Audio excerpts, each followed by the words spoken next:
ఇలా గాని మనం దొండకాయ ఫ్రై చేసుకుంటే 1 వీక్, 10 డేస్ అయినా ఫ్రెష్‌గానే ఉంటుంది. హలో! అందరూ ఎలా ఉన్నారు? దానికోసం దొండకాయల్ని మీకు నచ్చిన సైజులో అయితే కట్ జేసుకోండి. నేనైతే కట్ జేసుకున్న దాంట్లోనే 1 స్పూన్ సాల్ట్ అయితే యాడ్ చేసుకొని, కొంచెం ఒక 50-60% వాటర్ అయితే తీసి, అవి పక్కన బెట్టుకోవాలి.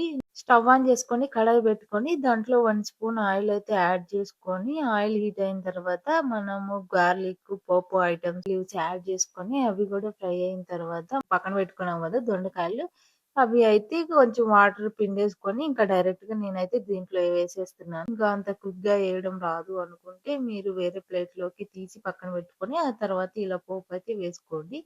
ఇంకా దీంట్లోనే మనము ఆల్రెడీ సాల్ట్ వేసాం గాబట్టి, ఇవి లాస్ట్‌లో అయితే యాడ్ చేసుకుందాము. పడింది ఇంకా ఫ్రై అయిపోయింది ఒక 90% అనుకున్నప్పుడు, ఆ టైంలోనే ఈ కోకోనట్ పౌడర్ అయితే యాడ్ చేసుకోండి.